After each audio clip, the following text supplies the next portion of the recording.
Matices, periodismo feminista.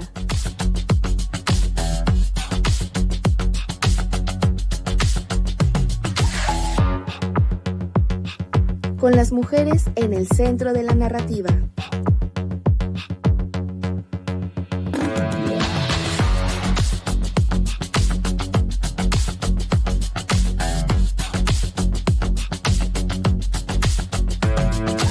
Matices.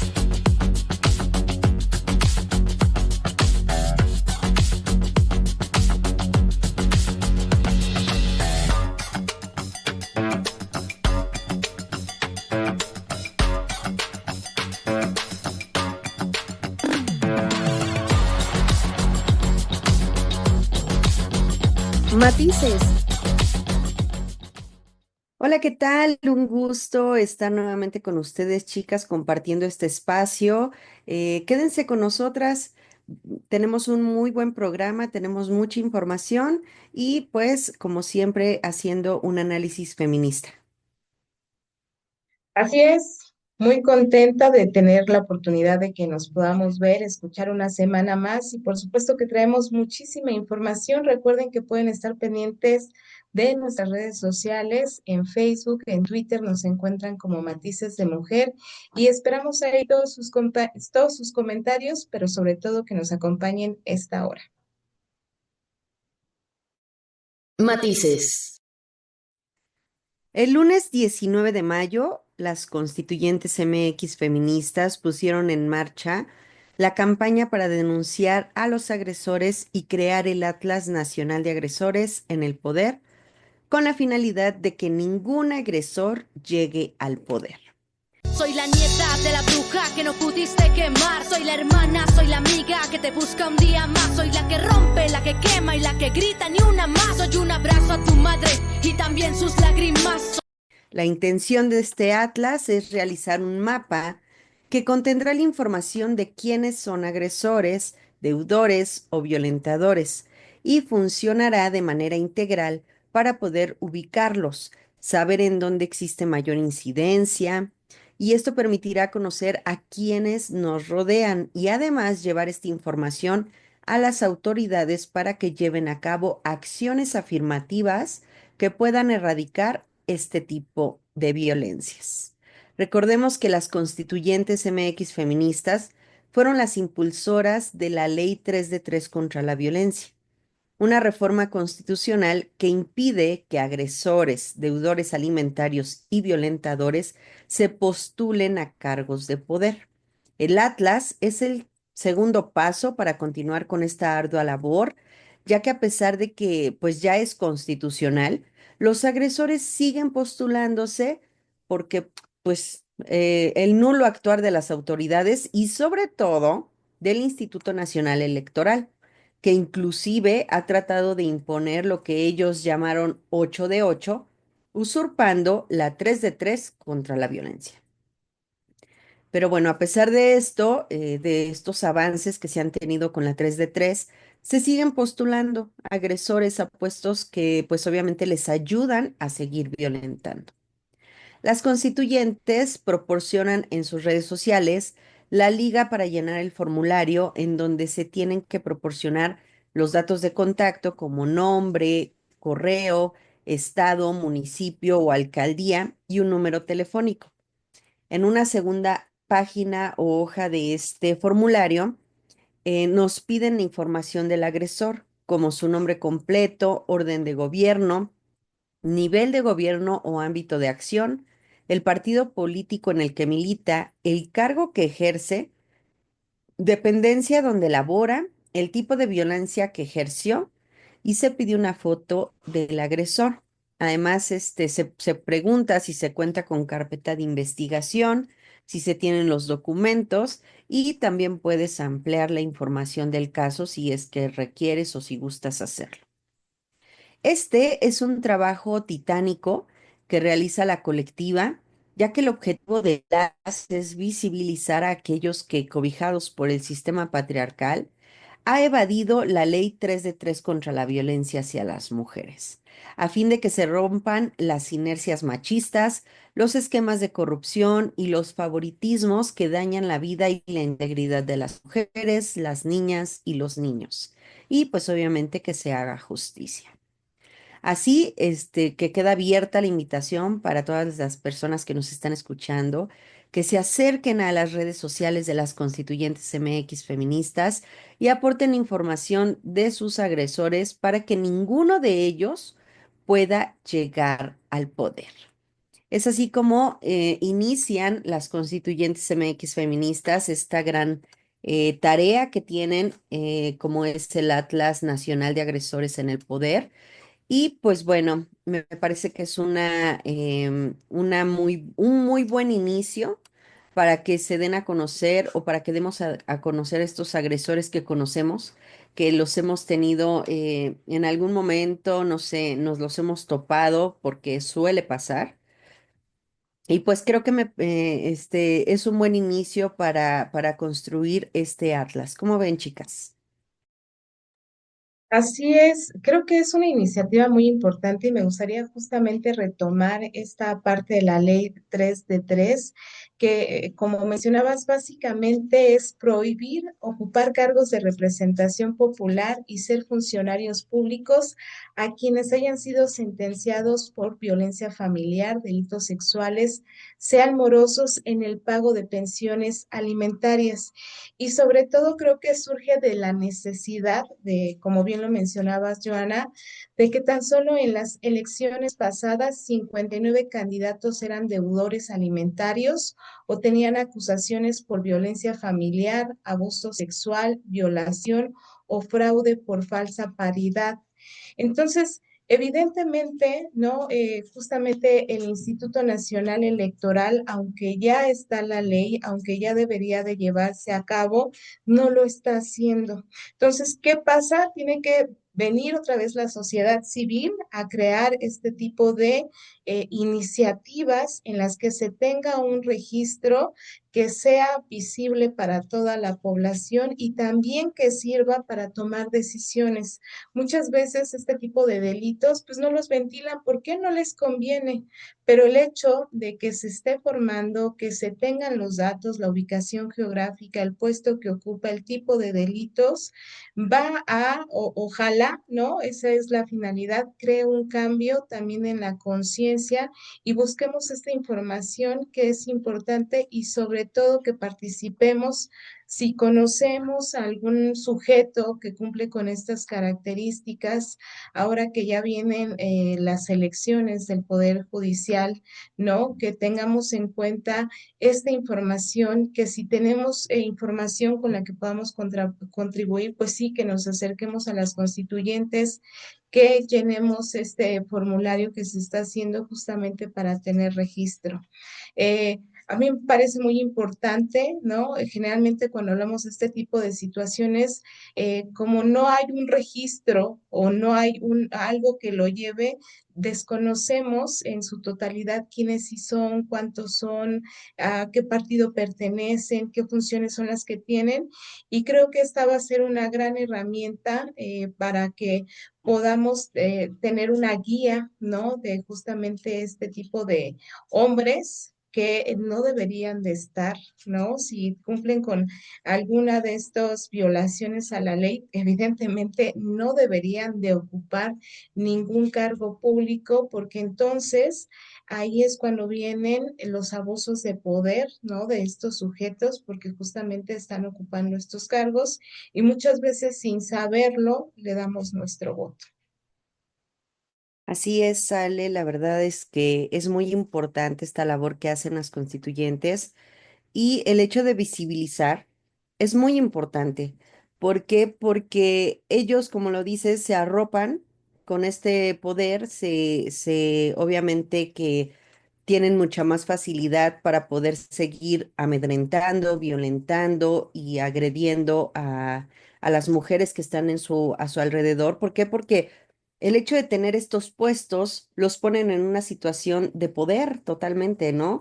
De tener pues ya sabes, ¿no? Todas estas situaciones en las que de las que ellos utilizan para poder manipular el sistema y pues poner todas las cosas a su favor, ejercer violencia vicaria, violencia física, psicológica, económica y una sarta de situaciones en las que pues tienen inmersas a las mujeres que son cercanas a su vida, ¿no? Entonces estos violentadores no deberían de postularse y pues el INE tiene que hacer su chamba, ¿no? Porque pues obviamente que ellos saben, o sea, si quisieran hacerlo, podrían tener este filtro desde los partidos políticos que se pusieran a hacer una chamba en la que tuvieran este filtro de decir, oye, ¿qué onda, no? ¿Eres deudor? O sabes qué, tienes una denuncia por violencia. O sea, mejor arregla tus asuntos, vete a tomar un curso, paga la pensión, yo qué sé, y ya cuando estés bien de tu cabecita, regresas y pues vemos si puedes ocupar un lugar, ¿no? Pero la realidad es que no, a pesar de que la 3 de 3 ya es constitucional, se la siguen pasando por el arco del triunfo, ¿no? Entonces es muy importante este atlas que están haciendo para que pues mínimo esté ahí pinado, dice nuestra querida amiga y compañera Indira Sandoval, que todo esté pinado ahí, pineado en el mapa al que quieren llegar y lograr con este atlas de agresores en el poder. Sí, y sobre todo recordar la importancia de este porque es a nivel nacional. Si las personas o las mujeres que nos escuchan conocen de alguna situación, esta denuncia se hace a nivel nacional, no nada más se está aplicando, por ejemplo, para la Ciudad de México, sino la verdad es que pinta para ser un referente nacional sobre estos sujetos que no están cumpliendo con la ley y que al final de cuentas sí deberían de tener responsabilidad, ¿no? De resolver, como mencionas, los actos que están llevando a cabo. Y qué bueno que lo mencionas, no nada más es parte del Instituto Nacional Electoral, sino también de los partidos que se pudiera hacer este filtro. Sin embargo, vemos que entre ellos se cubren, ¿no? Por eso es que no sabemos de esta información, porque entre ellos se tapan. Hemos visto casos en los que también las mujeres llegan a tapar estas circunstancias. Entonces, qué bueno que tengamos esta herramienta, ¿no? A partir de ahora y que se sigan sumando, que sigan denunciando a través de este formulario, que justamente eso es lo que busca. Matices. En CIMAC Radio queremos escucharte. Queremos escucharte. Queremos escucharte. Comunícate con nosotras al 5535 0847 61. 5535 0847 61. Y déjanos conocer tus opiniones sobre nuestra programación. CIMAC Radio, periodismo con perspectiva de género. Matices. Hoy vamos a platicar de un caso que pareciera olvidado. Y es que fue el 20 de mayo de 2015 cuando en México se llevó a cabo la única sesión ordinaria del Pleno del Sistema Nacional de Atención a Víctimas. En esa sesión se estableció un compromiso federal para la atención a víctimas y el fortalecimiento de las comisiones. Han pasado ya 10 años desde ese evento, lo que fue en su momento una luz de esperanza. Ahora solo muestra un atraso en el cumplimiento de las obligaciones del Estado. Y es que durante el gobierno de Enrique Peña Nieto se puso en marcha la Ley General de Víctimas y con ella el Sistema Nacional de Víctimas. Organizaciones civiles crearon proyectos de monitoreo para seguir el sistema nacional y la adopción de leyes en todo el país. Al mismo tiempo, se construyó la Comisión Ejecutiva de Atención a Víctimas, es decir, un grupo de 7 personas a cargo de la operación del sistema y de establecer oficinas en todo el país para atender las necesidades de cada entidad. La realidad fue que el Sistema Nacional de Atención a Víctimas mostró dificultades. Hubo desacuerdos en las irregularidades que afectaron su funcionamiento. Y esta herramienta que representaba una esperanza para muchas familias tuvo un desarrollo muy complicado. De hecho, es el Centro Pro Derechos Humanos quien monitoreó lo ocurrido en esta década. El resultado que se encontró dio como resultado, ¿no? O finalmente se obtuvo el informe de la esperanza a la decepción, una década del Sistema Nacional de Atención a Víctimas, y en este informe se detalla el cumplimiento de las promesas y las leyes establecidas en aquella sesión de 2015. El resultado de estos 10 años es que el comité enfrentó circunstancias difíciles como desacuerdos y falta de interés, y esto llevó a que su pleno de decisión estuviera sin dirección de forma intermitente.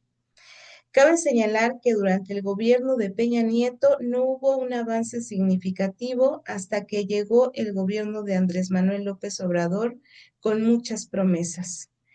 Fue en 2019, en diciembre, cuando el Senado inició el proceso para elegir la nueva dirección de la comisión. La nueva administración prometió una transformación completa y un modelo de atención para resolver los problemas del sistema. Mientras el comité tenía problemas, la política de austeridad del gobierno de López Obrador eliminó fideicomisos. Estos fideicomisos públicos que habrían permitido implementar políticas. El caso más afectado fue la eliminación del Fondo de Ayuda y Asistencia y Reparación Integral, que en noviembre de 2020 se suprimió este fideicomiso de la Ley General de Víctimas. Con ello, se eliminó el presupuesto anual para el sistema, lo que restó legitimidad a una instancia que requirió un gran esfuerzo por parte de víctimas y organizaciones. Por su parte, el Centro Pro Derechos Humanos señaló que la reforma eliminó toda la referencia al fondo de ayuda, incluyó la eliminación del artículo 132, fracción 1, que establecía el presupuesto anual para garantía de los derechos de las víctimas. El comité estuvo sin dirección durante todo el 2021 mientras se debilitaba. Por su parte, la Secretaría de Gobernación propuso reformar la Ley General de Víctimas, y es cuando el Senado señaló que el comité tenía problemas de reestructura, que el panorama otra vez era complicado y que el tiempo solo aumentaba el descontento de los órganos del Estado. Ante esta situación, organismos internacionales de derechos humanos expresaron su preocupación por el poco avance del Sistema Nacional de Atención a Víctimas. El Comité contra la Desaparición Forzada de las Naciones Unidas, tras su visita en México, comentó que después de casi 9 años de la Ley de Víctimas, sus resultados habían sido simplemente críticas y la atención a las víctimas era limitada. Para el 13 de marzo de 2024, la primera sala de la Suprema Corte de Justicia de la Nación resolvió el amparo del Centro Pro Derechos Humanos contra la modificación del artículo 132, fracción 1 de la Ley General de Víctimas. Esta modificación eliminó el presupuesto anual para la atención a víctimas. El fallo de la sala indicó, antes de la reforma, la Ley General Víctimas garantizaba un presupuesto para los derechos de las víctimas, y este presupuesto era del 0.014% del gasto programable. Así lo expuso el informe del Centro Pro Derechos Humanos. Esto fue un evento importante, ya que estableció que la Cámara de Diputados del Congreso de la Unión debe de mantener un presupuesto para el Fondo de Ayuda, Asistencia y Reparación Integral. Esto asegura la reparación de los daños y, en resumen, hay una garantía presupuestaria para la atención a víctimas. Por su parte, el gobierno de López Obrador terminó con un acuerdo logrado por la sociedad civil y una garantía presupuestaria que tomó años de lucha. Otra vez, el comité se enfrentó a diversas dificultades, lo que generó preocupación en la comunidad internacional por la falta de capacidad para actuar en favor de la población. Es importante recordar todo esto o todo este recopilado de información, ya que las violaciones a derechos humanos son un problema persistente en México. El Estado, gobierno tras gobierno, se ha enfrentado a la misma situación. Y hoy que está en la presidencia Claudia Sheinbaum, vuelve a heredar una crisis de desapariciones. Aunque anunció que revisaría la Ley General de Víctimas, el sistema o el funcionamiento del Sistema Nacional de Atención a Víctimas y el fortalecimiento del comité aún no han dado resultados. Es por ello que el Centro Pro Derechos Humanos menciona en este informe casos como el del Rancho Izaguirre en Teuchitlán, Jalisco. Esto ha puesto en punta o ha puesto a la vista de forma internacional el problema de desapariciones forzadas en México, con violaciones que han sido muy graves a los derechos humanos, y es difícil entender cómo, a pesar de esta mirada internacional, de todo lo que se ha suscitado en los últimos años sobre las desapariciones forzadas, el país no tenga mecanismos ni un sistema de atención sólidos. También el Centro Pro Derechos Humanos declaró que 10 años después de la Ley General de Víctimas, no existe una política para la crisis de violencia y violaciones de derechos humanos en México, que el Sistema Nacional de Atención a Víctimas solo haya sesionado una vez de forma ordinaria en una década y que organismos internacionales confirmen un retraso que está más que demostrado. Seguimos o seguir con lo que ha pasado con el sistema de atención a víctimas y el trabajo de la Comisión Ejecutiva de Atención a Víctimas es importante.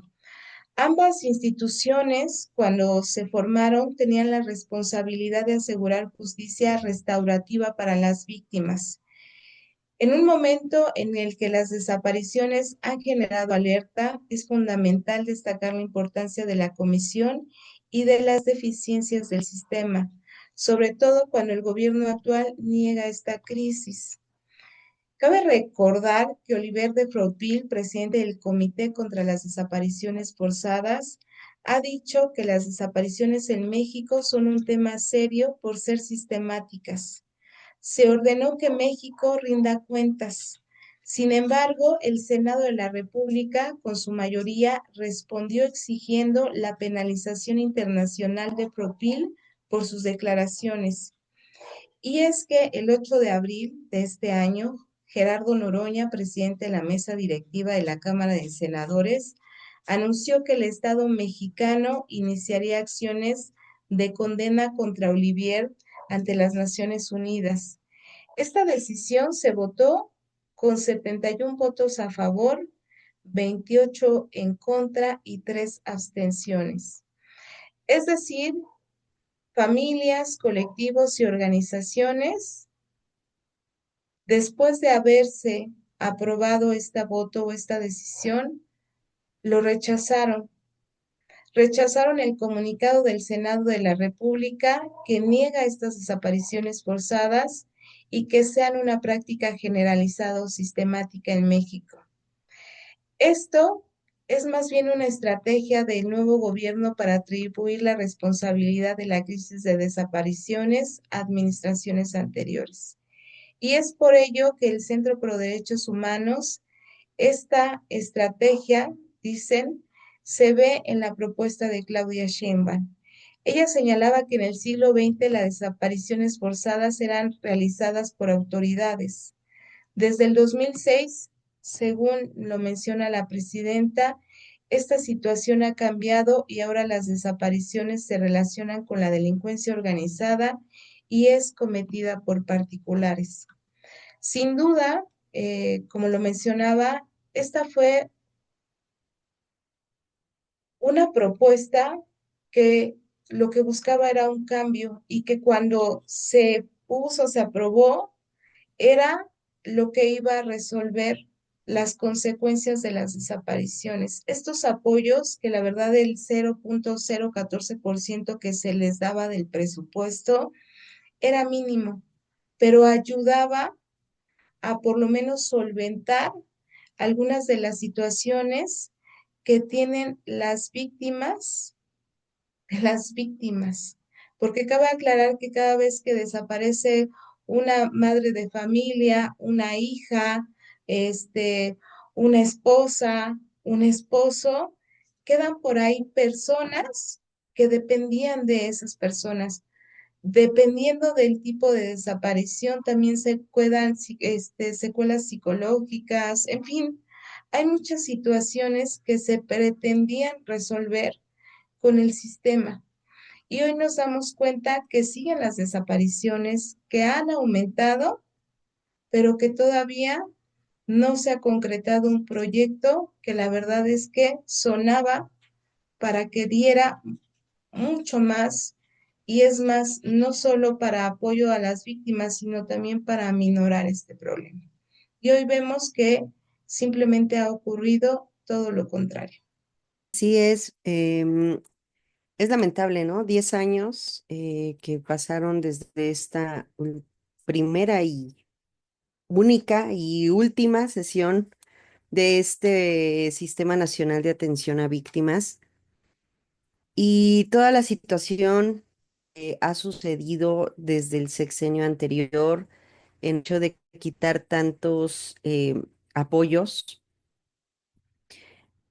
Fíjate que entiendo de cierta manera porque la verdad es que hay mucha gente canija, ¿no? Que se aprovechaba de todas esos apoyos que no eran utilizados y que los usaban pues para sus intereses propios, ¿no? Entiendo un poco cómo es esta lógica que utilizaba el gobierno de decir, ¿saben qué es que, a ver, qué onda, ¿no? O sea, ¿tú por qué estás ocupando ese programa que no te funciona? O sea, o que no entras, ¿no? Dentro de este, por ejemplo, en esta situación, que no eres víctima, ¿no? Que no estás dentro de esta situación de víctima o de familiar de víctima. No, pues es que a mí me dijeron, ¿no? Que entrara y entonces me iban a dar una lana y pues ya, ¿no? O sea, entiendo que las personas también actúan de mala fe, pero sí creo que ya es necesaria una atención prioritaria a toda esta situación que esos últimos 2 sexenios han tratado de tapar como que, no sé, es que siento que tapan un hoyo pero destapando otro y vuelven a tapar otro hoyo destapando el que ya habían tapado y es un merequetengue, ¿no? Es una situación que no tiene fin y que realmente no resuelve nada de raíz, ¿no? Em, Las víctimas siguen siendo muchísimas en este país, un país en el que la violencia se ha ido en aumento como nunca la habíamos visto y seguimos teniendo muchas fallas como este gobierno mexicano en el que por no querer salir mal en nuestras notas de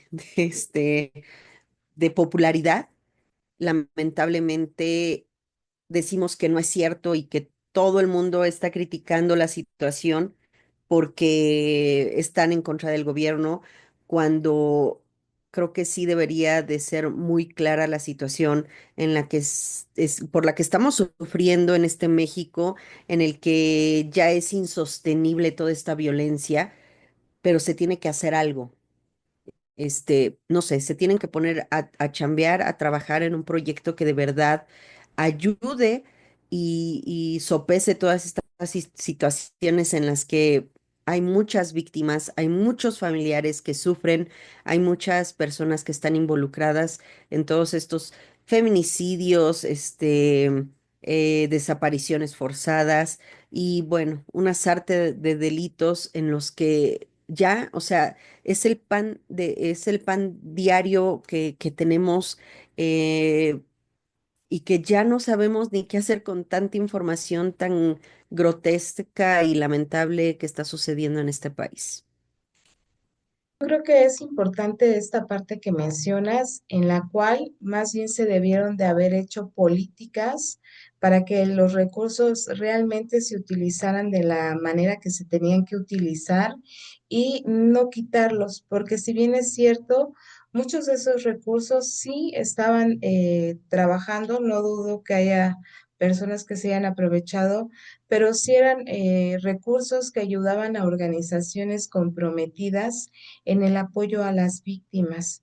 Y entonces, a pesar de que era un presupuesto, la verdad es que mínimo que se quitara, creo que sí vino a afectar y lejos de mejorar la problemática o hacer un cambio positivo en la problemática, lo que generó es más caos y sobre todo creo que el gobierno lo haya hecho pone como más en evidencia esta desatención que se tiene por este problema.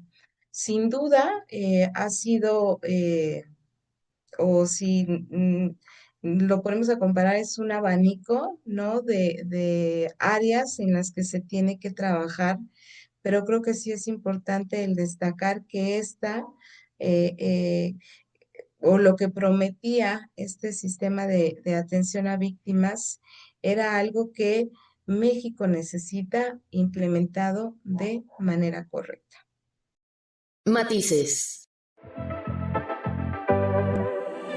En CIMAC Radio queremos escucharte. Queremos escucharte. Queremos escucharte. Comunícate con nosotras al 5535 0847 61. 5535 0847 61. Y déjanos conocer tus opiniones sobre nuestra programación. CIMAC Radio, periodismo con perspectiva de género. Matices. Oigan, pues les quiero comentar que el pasado 21 de mayo de 2025 se cumplieron 3 años del feminicidio de la abogada y activista feminista Cecilia Monzón. Integrantes del colectivo por las mujeres de Puebla realizaron una protesta frente al Centro de Reinserción Social de San Miguel para exigir justicia y la pena máxima para los presuntos responsables Javier N., Jair N. y Silvestre N. Así es como recordaron este lamentable feminicidio. Esperanza para conmemorar el tercer aniversario del feminicidio de nuestra querida Cecilia Monzón. Hace 3 años, el 21 de mayo de 2022, nos arrebataron a una mujer aguerrida, una abogada valiente, una madre amorosa y una luchadora incansable por los derechos de las mujeres. Además, hicieron hincapié en la violencia estructural que sufren las mujeres poblanas. Cecilia, para su hijo y para todas nosotras. Estamos enojadas, sí, con justa razón. ¿Cómo no estarlo? Cecilia Monzón fue asesinada en un ataque directo a plena luz del día en San Pedro Cholula por el simple hecho de ser una mujer que alzó la voz, que desafió al poder, que incomodó a quienes perpetúan la violencia y la impunidad. Su feminicidio no es solo una tragedia personal, es un recordatorio de la violencia estructural que enfrentamos todas las mujeres de Puebla. El colectivo por las mujeres de Puebla desplegó una lona con el lema Justicia para Cecilia Monzón, justicia para todas. Además, llevaban girasoles y unas cruces moradas que colocaron en el piso y con el puño en alto entonaron la canción Sin Miedo de Vivir Quintana como una protesta pacífica. Por lo pronto, dentro del penal se llevaba a cabo la 13ª audiencia por feminicidio, siendo este el segundo cargo que se le imputa a el exfuncionario Javier N., ex titular de la Secretaría de Gobernación en el sexenio del gobernador Marín Torres del Estado de Puebla. Se trata del segundo cargo que se le acusa, siendo que el primero fue por violencia familiar y que inclusive pues fue la propia Cecilia Monzón la que interpuso esa denuncia. Y pues bueno, ahora su hermana Elena es la que está llevando el caso y pues bueno, compartió un comunicado en donde pues se anuncia que este 26 de mayo pues ya se determinó la responsabilidad de Javier N. en el caso de violencia familiar por el que fue denunciado. Y pues bueno, seguiremos esperando pues que se le impute por el delito de feminicidio de Cecilia, y pues que ya se tenga un cierre con esta situación del feminicidio de Cecilia Monzón, en donde pues estos tipos pues han intentado poner, pues llevan 3 años, ¿no? Permitiendo que se amparen, que cambien de abogados, que apelen. Y pues obviamente siguen sin ser señalados como culpables y pues obviamente que tengan una condena.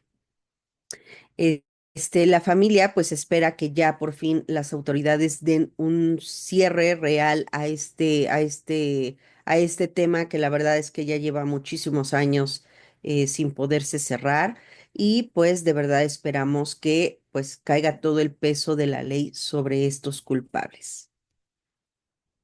Así es, y sobre todo estar consciente que estos 3 años que han pasado, lo que se ha tenido, y creo que es parte, ahorita que escuchábamos a las chicas que estaban apoyando a las familias, me pone la piel chinita, porque al final de cuentas estos 3 años han sido de revictimización, posponiendo el juicio, haciéndose de todas las tranzas legales que se pudo hacer este individuo para poder retrasar 3 años un juicio que ya desde cuando se tiene al responsable, todo lo que ha sufrido la familia y que finalmente no se haga justicia, que era lo que señalaban las personas que estaban ahí en el lugar, que se llegue, ¿no? Ya sin ningún contratiempo, sin ninguna modificación, sin ningún absolutamente nada, por fin a una resolución y que al final de cuentas, pues estos dos delitos por los que de los que se le está acusando, sobre todo el de feminicidio, pues realmente tenga una sentencia que sea justa, es decir, que el sujeto permanezca en la cárcel por lo menos 20 años o el tiempo que la justicia determine, teniendo en cuenta los delitos que cometió, la gravedad de estos delitos y sobre todo también recordar que esta ley Monzón, ¿no?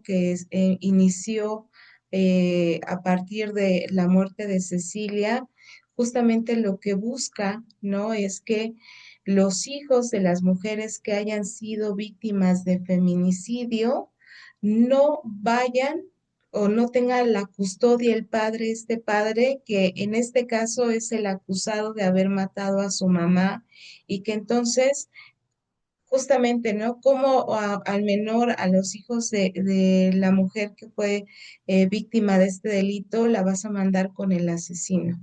Entonces, por supuesto que ha sido un caso que ha marcado, que también se hizo ley afortunadamente, el que no se tenga que ahora revictimizar a los niños, sí, a los hijos de las mujeres, porque evidentemente estar en casa bajo el techo de un feminicida no es una opción, no era una opción y afortunadamente se legisló con esta ley. Han pasado 3 años y pues ahora, pues evidentemente queda ahí pendiente que se le haga justicia a Cecilia. Matices. En CIMAC Radio queremos escucharte. Queremos escucharte. Comunícate con nosotras al 5535 0847 61. 5535 0847 61. y déjanos conocer tus opiniones sobre nuestra programación. CIMAC Radio, periodismo con perspectiva de género. Pues fue un gusto que nos hayan acompañado, por ahí quedan temas pendientes, entonces nos vemos, nos escuchamos la próxima semana. Recuerden dejar sus comentarios a través de nuestras redes sociales, también en las redes sociales de CIMAC, y nos estamos escuchando la próxima semana. Gracias por habernos acompañado durante toda esta hora. Esperamos que la información que les estamos brindando pues las haga y los haga reflexionar sobre todo de estas situaciones de violencia que estamos sufriendo como mujeres y que pues hay que poner cartas en el asunto para evitar cualquier asunto fuerte con esta situación de violencia contra las mujeres. Nos escuchamos y nos vemos la próxima semana. Cuídense.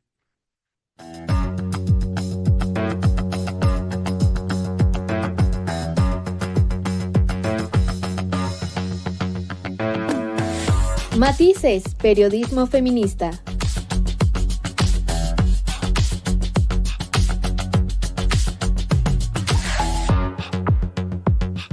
Con las mujeres en el centro de la narrativa.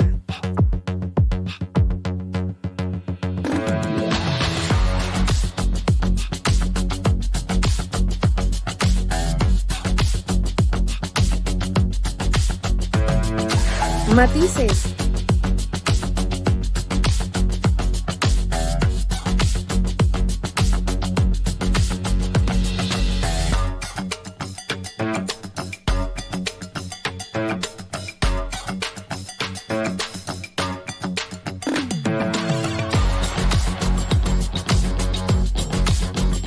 Matices.